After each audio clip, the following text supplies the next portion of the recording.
యోహాను సువార్త 19వ అధ్యాయము 26వ వచనం నుంచి 27వ వచనం వరకు రాయబడిన మాటను మనం చూసాం. సిలువలో ఆయన ఉన్నప్పుడు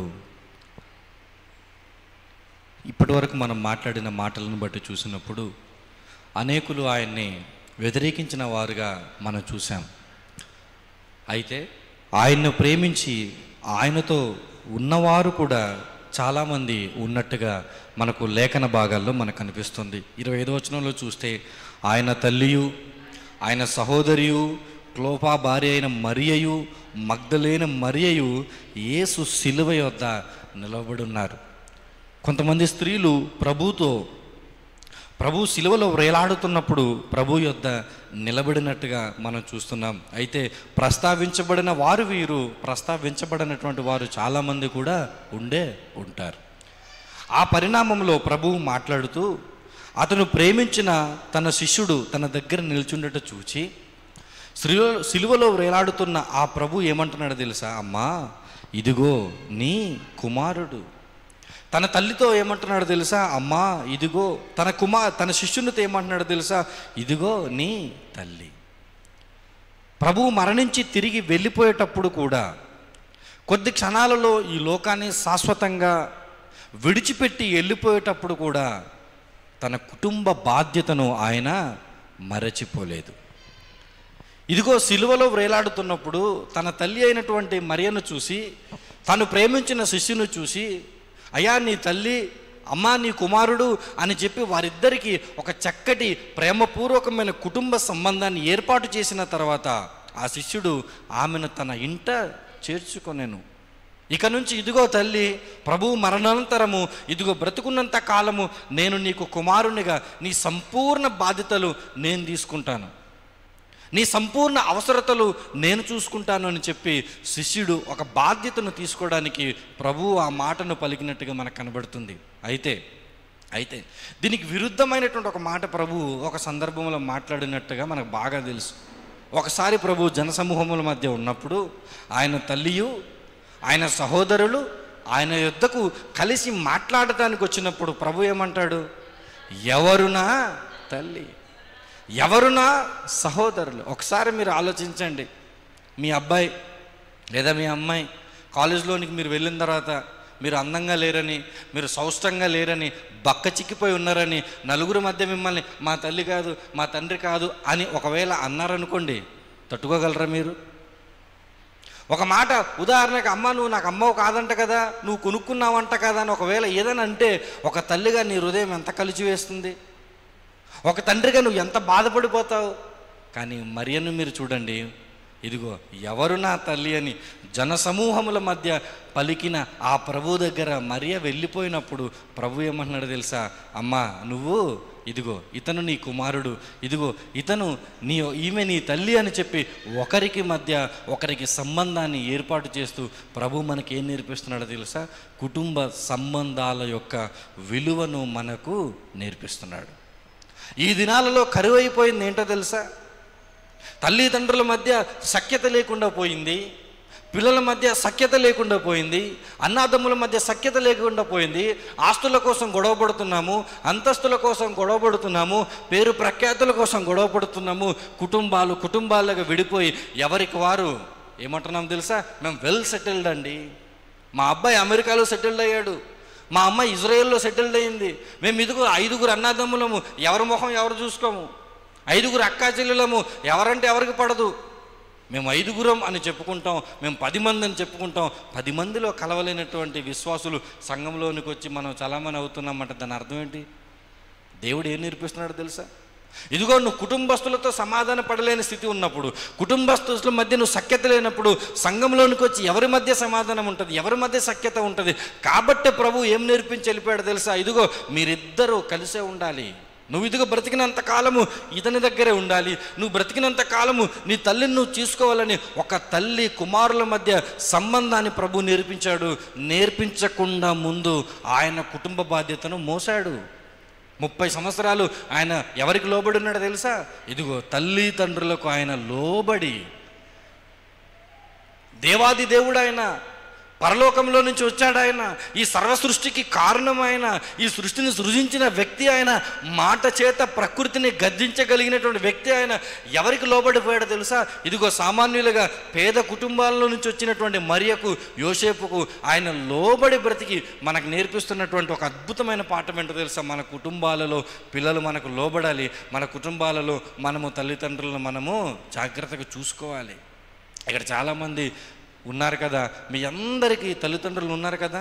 బహుశా ఈరోజు ఉండకపోవచ్చేమో, బహుశా వాళ్ళు మరణించి ఉండొచ్చేమో, కానీ మన ప్రతి ఒక్కరి జీవితంలో కూడా తల్లి తండ్రి అనుభవం ఉంటుంది. అయితే ఒక్కసారి మిమ్మల్ని మీరు ప్రశ్నించుకోండి, ప్రభువు చేసినట్టుగా మీరు చేశారా? ప్రభువు తన తల్లి పట్ల బాధ్యత కలిగినట్టుగా నీ తల్లిపై నువ్వు బాధ్యత కలిగి ఉన్నావా కుమారుడా?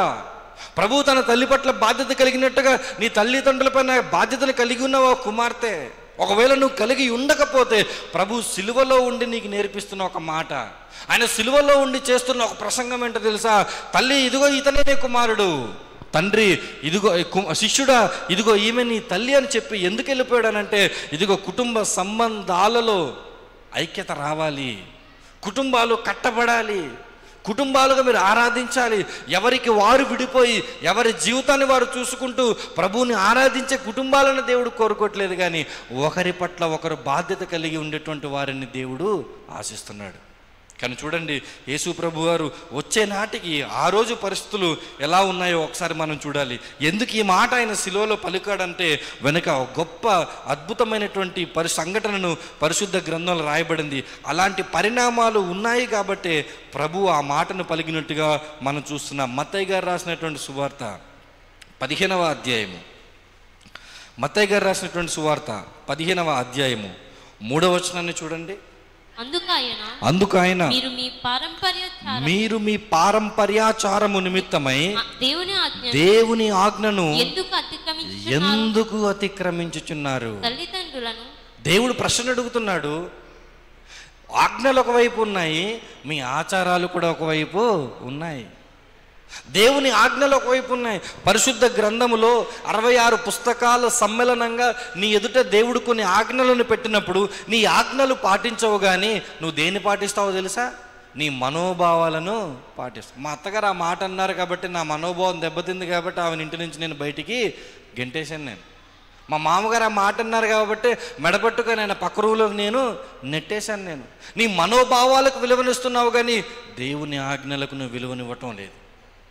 ఒక మాట నేను చెప్తాను, జాగ్రత్తగా మీరు ఆలోచించండి. 4 సువార్తల్లో ప్రభు ఎన్నో ప్రసంగాలు చేశారు. 4 సువార్తలు ఎన్నో అద్భుతమైనటువంటి మాటలు ప్రభువు మాట్లాడారు, కానీ ఈ 7 మాటలు ఉన్నాయి చూడండి, ఇవి ఎంతో వేదనతో కూడినటువంటి మాటలు. ఇవి ఏ పరిస్థితిలో మాట్లాడుతున్న మాటలు తెలుసా? ఒక వ్యక్తి మరణించి తిరిగి వెళ్ళిపోయేటప్పుడు కొన ఊపిరితో ఉన్నప్పుడు ఇది ఏమి చెప్పాలంటే చాలా విలువైన సంగతులే ఆ సమయంలో చెప్తారు. అంతేగాని ఫలానప్పుడు ఇలా ఉండాను, నేను ఆ రకంగా చేశానని కొన ఊపిరితో ఉన్నవారు ఆ మాట చెప్పారు. చాలా విలువైన సమాచారం మాత్రం చెప్తారు. ప్రభు విలువైన సమాచారము 7 మాటలలో తను కొన ఊపిరితో ఉన్నప్పుడు, కొద్ది క్షణాలలో ఆయన చనిపోతున్నప్పుడు పలికినటువంటి ఒక అద్భుతమైన మాట, కుటుంబాన్ని కట్టేటువంటి మాట. ఈ మాటను పట్టుకొని మనం ఎలా మారిపోవాలి తెలుసా? నీ కుటుంబాన్ని, నా కుటుంబాన్ని కట్టుకోవాలి. ఎందుకంటే ప్రభు పరిచర్య చేసేటప్పుడు చాలామంది ఎలా ఉన్నారంటే దేవుని ఆజ్ఞను అతిక్రమిస్తున్నారు. ఏ రకంగా అంటే వాళ్ళు కొన్ని ఆచారాలను తయారు చేసుకున్నారు. లోక సంస్కృతిని వంటబట్టించుకొని, లోక ఆచారాలను వంటబట్టించుకొని కుటుంబాలను కట్టేవారు ఒకవేళ ఉంటే దేవుడు ఈరోజు నీతో మాట్లాడుతున్నాడు. ఎక్కడుండో తెలుసా? సిలువలో వేలాడుతూ మాట్లాడుతున్నాడు. సిలువలో వేలాడుతూ ఎవరి గురించి మాట్లాడుతున్నాడు తెలుసా? నీ కుటుంబాన్ని గురించి, నా కుటుంబాన్ని గురించి మాట్లాడుతున్నాడు. ప్రభువా, నువ్వా ప్రభువా నాతో మాట్లాడుతున్నావు, వేలాడుతున్నావు, ఒక నిమిషంలో చనిపోబోతున్నావు, ఇన్ని శ్రమల మధ్య ఉన్నావు, ఇన్ని కష్టముల మధ్య ఉన్నావు, ఏంటి ప్రభువా నాతో మాట్లాడుతున్నావు అంటే, ఎస్ నేను నీతోనే మాట్లాడుతున్నాను. నన్ను పట్టించుకుంటున్నావు ప్రభు అంటే, అవును నేను నిన్నే పట్టించుకుంటున్నాను. ఎవరిని ప్రభు అంటే, ఇదిగో నా కుటుంబాన్ని దేవుడు పట్టించుకుంటున్నాడు. ఈరోజు నీ కుటుంబాన్ని దేవుడు పట్టించుకుంటున్నాడు. ఏ యోగ్యత ఉందని దేవుడు పట్టించుకుంటున్నాడు. కష్టం వచ్చినప్పుడు నా అనేవారు ఎవరు నీ దగ్గరికి రానప్పుడు ఆ రోజు నీకేమనిపిస్తుంది తెలుసా? ఇన్ని రోజులు నేను బ్రతికాను, ఇంతమందికి మంది చేశాను, ఇన్ని కష్టంలో ఉన్నప్పుడు ఒక్కరు కూడా నన్ను పట్టించుకోవాలి, నువ్వు బాధపడతావే. నీకు ఏ యోగ్యత లేకపోయినా ఆయన మరణిస్తూ, ఆయన శాపాన్ని మోస్తూ, ఆయన భారాన్ని మోస్తూ, ఆయన బాధపడుతూ ఎవరి గురించి ఆలోచిస్తున్నాడో తెలుసా అమ్మా? నీ కుటుంబాన్ని గురించి, నా కుటుంబాన్ని గురించి ఆలోచిస్తూ అక్కడ వారికి చెప్తున్నాడు, నాయనా నీ తల్లిని నువ్వు జాగ్రత్త చూసుకో, తల్లి ఇదిగో ఆ కుమారుని దగ్గర నువ్వు ఉండిపో. ఎందుకో తెలుసా, మీరు ఆచారాలను తయారు చేసుకున్నారు, ఆచారాలు సంస్కృతులు మీరు తయారు చేసుకుని కుటుంబాలను మీరు పట్టించుకోవట్లేదు. ఎలాంటి దుస్థితి ఉందో 4వ వచనంలో చూస్తే, తల్లిదండ్రులను గణపరచమనియు తండ్రినైనను తల్లినైనను దూషించువాడు తప్పక మరణము పొందవలననియు దేవుడు సెలవిచ్చను. దేవుడు ఏమని సెలవిచ్చాడు తెలుసా? నీ తల్లిని తండ్రిని నువ్వు దూషిస్తే నీకు మరణమే తథ్యం, నీకు మరణమే తథ్యం. నువ్వు ఎవరిని దూషిస్తున్నావో తెలుసా? నిన్ను కన్న నీ తల్లిదండ్రులు దూషిస్తున్నావు. ఇక్కడ ఉన్న యవనస్తులతో నేను మాట్లాడుతూ ఉన్నాను. మా అమ్మగారే కదా, మా నాన్నగారే కదా అని చెప్పి నోటికి ఏది పడితే అది మాట్లాడకండి మీరు. నీ తల్లి సంపాదించినా, నీ తండ్రి సంపాదించకపోయినా నీకు తల్లి, నీకు తండ్రి. ఆ స్థితిని బట్టి నువ్వు వాళ్ళకి గౌరవం ఇవ్వాలి తప్ప, నాకు ఐఫోన్ కొనివ్వలేదు, నాకు ఆ బట్టలు కొనివ్వలేదు, నాకు ఆ స్వీట్లు కొనివ్వలేదు అని నేను అంబానీకి పుడితే బాగుండును, నేను జగన్మోహన్ రెడ్డికి పుడితే బాగుండును, నేను ఇంకొకరికి పుడితే బాగుండును, అప్పుడు నా జీవితం బాగుండును అని ఒకవేళ మాట్లాడుతున్నారేమో. దేవుడు మాట్లాడుతుండే ఎక్కడి నుండో తెలుసా? సిలువలో వ్రేలాడుతూ ఆయన మాట్లాడిన మాట, ఇదిగో సంబంధాన్ని మీరు సఖ్యపరచుకోవాలి. దేవుడు సెలవిచ్చింది ఏంటో తెలుసా? నీ తల్లిదండ్రులను దూషిస్తే నీకు మరణ శిక్ష నేను విధిస్తాను అని చెప్తే, మరి ఆ ప్రజలు ఏం చేశారు? 5వ వచనంలో చూస్తే, మీరైతే ఒకడు తన తండ్రినైనను తల్లినైనను చూచి నా వలన నీకేది ప్రయోజనమగునో అది దేవార్పితమని చెప్పిన ఎడల అతడు తన తండ్రినైనను తల్లినైనను ఘనపరచనక్కరలేదని. ఇది చాలా ఉత్తమమైన భక్తి, ఉన్నతమైన భక్తి వీళ్ళకు. ఏంటో తెలుసా? ఇంట్లో అమ్మా నాన్న పట్టించుకోరు, వేదికలు దొరికితే ప్రసంగాలు, ఇంట్లో అమ్మా నాన్న పట్టించరు, మైక్ దొరికితే పాటలు పాడేస్తారు. ఇంట్లో అమ్మా నాన్న పట్టించుకోరు, సంఘముల మధ్యకు వచ్చి కానుకలు అర్పించి నా పేరు చెప్పు, నా పేరు చెప్పు అని వెంపర్లాడుతుంటారు. ఇంట్లో అమ్మా నాన్నను పట్టించుకోరు, మందిరాలకు వచ్చి ఏం చేస్తుంటారో తెలుసా? చాలామంది విశ్వాసులుగా అయిపోతూ ఉంటారు. ఆయన అంటున్నాడు, ఇదిగో ముందు నువ్వు ఇంటికి వెళ్ళి మీ అమ్మా నాన్నను నువ్వు ఎలా చూస్తున్నావో క్రాస్ వెరిఫై చేసుకో. నువ్వు సంఘంలోకి వచ్చి నువ్వు నా భక్తి కార్యక్రమాలు నువ్వు ఏదో చేస్తున్నావు అన్నది కాదు. మొదట నువ్వు నేర్చుకోవాల్సినటువంటి మూలపాఠం ఏంటో తెలుసా? నువ్వు ఇంటి దగ్గరికి మీ అమ్మా నాన్నను నువ్వు ఎలా చూస్తున్నావో దాన్ని బట్టి నీ విశ్వాసాన్ని కొలవచ్చు. ఎంత పెద్ద అద్భుతమైనటువంటి ఆజ్ఞనో తెలుసా? తల్లిదండ్రులను ప్రేమించడం, తల్లిదండ్రులు గణపరచడం. పౌలు గారు చెప్తున్నారు చూడండి, ఎఫెసీ పత్రికలో పౌలు గారు చెప్తున్నారు. ఎఫెసీ పత్రిక 6వ అధ్యాయము 2వ వచనాన్ని 3వ వచనాన్ని చూద్దాం.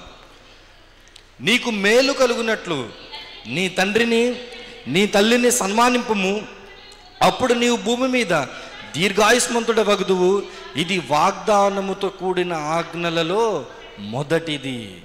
ఏంటో తెలుసా? నువ్వు నీ తల్లిదండ్రులను ప్రేమిస్తే, నువ్వు తల్లిదండ్రులు కనపరిస్తే నీకు మేలు కలుగుతుంది. ఇది దేవుడు నీకు వాగ్దానము తెచ్చిన ఆజ్ఞ. ఇది దేవుడు ఎటువంటి ఆజ్ఞను ఇచ్చాడో తెలుసా? ఈ ఆజ్ఞను పాటిస్తే దేవుడు నీకు వాక్కును దానం చేశాడు. ఏంటో తెలుసా? నీకు మేలు. తను ప్రేమించిన శిష్యుడు, ప్రభా నీ పని నువ్వు చూసుకుంటూ వెళ్ళిపోతున్నావు, ఈ తల్లిని వృద్ధాప్యమందు నేను ఎలా చూడాలి ప్రభా అని ఆయన అనుకోలేదు. ఇంత గొప్ప భాగ్యం నాకు దేవుడిచ్చాడు, ఇంతకు మించా నాకు దేవుడు ఇవ్వాల్సిన భాగ్యం. తన తల్లిని చూసుకోవడానికి ఎంతో సంబరపడిపోయాడు శిష్యుడు. తన తల్లి జాగ్రత్తగా శిష్యుని యొక్క గృహంలో చేరిపోయి తన జీవితాన్ని, చివరి జీవితాన్ని గడపటానికి ప్రభు అయినటువంటి యేసుక్రీస్తు ప్రభుల వారు సిలువలో ఉండి ఆయన మాట్లాడిన మాట మూలంగా ఒక ఆమె జీవితము సంరక్షించబడింది. అదే సిలువలో ఉండి ప్రభువు మాట్లాడుతున్న మాట ఏంటో తెలుసా? మీ కుటుంబాలను ఒకళ్ళు మీరు సంరక్షించకపోతే, మీ తల్లిదండ్రులను గణపరచలేకపోతే, దేవుడు నీతో నాతో నేర్పిస్తున్న అద్భుతమైన పాఠం ఏంటో తెలుసా? నీ తల్లిదండ్రులను ముందట సన్మానించు, అది దేవుడిచ్చిన ఆజ్ఞ. అది నువ్వు చేయకపోతే నువ్వు ఎవరికి దూరం అయిపోతావో తెలుసా? ప్రభువుకు దూరం అయిపోతావు. నువ్వు అనుకుంటావు నేను భక్తిలో ఎదుగుతున్నాను, భక్తిలో భయంకరంగా ముందుకెళ్ళిపోతున్నాను నువ్వు అనుకుంటున్నావు. కానీ నువ్వు మూలాన్ని విడిచిపెట్టి, సోర్స్ను విడిచిపెట్టి, కుటుంబాన్ని విడిచిపెట్టి నువ్వు ఏం చేద్దామని అది సమంజసము కాదు. యేసు ప్రభువారు శిలువలో వేలాడుతున్నప్పుడు చాలామంది స్త్రీలు ఎలా ఏడ్చారమ్మా? రొమ్ము కొట్టుకుంటూ ఏడ్చారు. ఈరోజు మనం ఏడుస్తాం చూడండి, మన కచ్చిపులు కూడా మనవి తడవు, కనీసం కచ్చిపు కూడా తడవదు మన ఏడుపుకలు ఏడిస్తే. మన కళ్ళల్లో కన్నీరు కిందకు వస్తే ఎక్కడ ఫేస్ మాస్క్ ఎక్కడ పాడైపోద్దని మనం ఏడుస్తాం ప్రభు గురించి. కానీ ఆ రోజు గుండెలు బాదుకుంటా, అయ్యా నువ్వు చచ్చిపోతే ఎలా అయ్యా, మాకు బోధించావు, ఇదిగో నీవే రాకపోతే ఈ యొక్క పరిసయ్యులు సద్దూకయ్యులు వాక్యం చేత మమ్మల్ని మోసం చేసి ఆధ్యాత్మికంగా మమ్మల్ని నష్టపరిచేవాళ్ళు. ప్రభువా నువ్వు వచ్చావు, నీ వల్ల మా కనులకు వెలుగు వచ్చింది, నీ వల్ల వాక్యం మాకు తెలిసింది, నీ వల్ల మాకు దేవుడెవరో తెలిసింది, నీ వల్ల ఈ జీవితానికి విలువ తెలిసింది, నీ వల్ల పరలోకానికి వచ్చే భాగ్యం తెలిసింది. అయ్యా నువ్వు చచ్చిపోతే ఎలా అయ్యో ప్రభు అని రొమ్ములు కొట్టుకుంటే స్త్రీలు ఆ రోజు ఏడ్చారంట.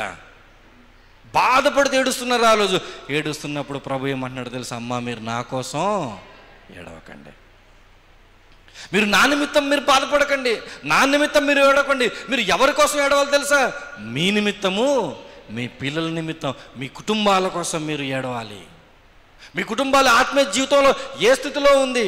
దేవుడు తన సేవకుడిని నిలబెట్టి మీ మందిరంలో నిలబెట్టి ఆయన జరిగిస్తున్న పరిచర్యల మూలంగా మీ కుటుంబాలు ఆధ్యాత్మికంగా కట్టబడుతున్నాయా లేదా అన్నది మీరు చూసుకోకుండా దేవుని సేవకులు ప్రతి గృహంలోనికి వచ్చి మీ జీవన విధానాలను చూడలేరు. కాబట్టి దేవుడు మాట్లాడుతున్నాడు, అమ్మా మీ కుటుంబాలను మీరు కట్టుకోవాలి. ఎలా కట్టుకోవాలి తెలుసా? తాను ప్రేమించిన శిష్యుడు తన గృహాన్ని ఎలా అయితే తన తల్లిని చేర్చుకొని తన జీవితపు చివరి రోజు వరకు కాపాడాడో, నిన్ను కన్నా నీ తల్లిదండ్రులు కూడా చూసుకోమని ప్రభు అదే సిలువలో ఉండి నీతో నాతో మాట్లాడుతున్నాడు. ఆ మాటల ప్రకారంగా బంధాలకు విలువను మనం తెలుసుకొని మన కుటుంబాలను బలపరచుకోవాలి. విశ్వాస జీవితంలో మనం ఎదుగుతున్నప్పుడు మన కుటుంబాల సఖ్యత సమైక్యత పెరుగుతూ ఉండాలి. మన కుటుంబాలను చూసి అనేకులు కుటుంబం అంటే ఇలా ఉండాలి. ఎందుకు అలా ఉండాలంటే సిలువలో వేలాడిన ఆ క్రీస్తు వారి గృహములో ఉన్నాడు. సిలువలో వేలాడిన ఆ యేసయ్య చెప్పిన ఆ మాటల్ని నీ గృహంలో నువ్వు చేర్చుకుంటే, నీ గృహంలో క్రీస్తు ఉంటే నీ గృహంలో ఏముంటుందో తెలుసా? శాంతి, సమాధానము, సమైక్యత నీ గృహంలో ఉంటుంది. ప్రభు వేలాడుతూ మరణిస్తూ కూడా మన కుటుంబాలను కట్టడానికి ఆయన మాట్లాడుతున్న ఒక్కొక్క మాట యొక్క లోతైన అర్థాన్ని మీరు అర్థం చేసుకుంటే మన కుటుంబాలు ఎలా ఉంటాయో తెలుసా? సంతోషకరమైనటువంటి దైవిక కుటుంబాలుగా ఉంటాయి. మన కుటుంబాలను చూసినప్పుడు ప్రతి ఒక్కరు ఏమనుకుంటారు తెలుసా? మీ గృహంలో ఇదిగో క్రీస్తున్నాడు, ఆ క్రీస్తు మా గృహంలో ఉంటే మాకు కూడా ఎంతో సంతోషం అని మన గృహాల నుంచి ప్రభువుని ఇతర గృహాలకు మనం పంపించే వారముగా మనము ఉండగలం. వేలాడుతూ మరణిస్తూ కూడా ఆయన చేస్తున్న పరిచర్యలు మీరు అర్థం చేసుకుంటున్నారా? నీ కోసం ఆయన ఆలోచిస్తున్నాడు, నీ కుటుంబం కోసం ఆయన ఆలోచిస్తున్నాడు, రక్షణ కార్యం కొరకు ఆయన ఆలోచిస్తున్నాడు. ఆయన నలిగిపోతున్నాడు, ఆయన వేదన చెందుతున్నాడు, ఆయన బాధపడుతున్నాడు.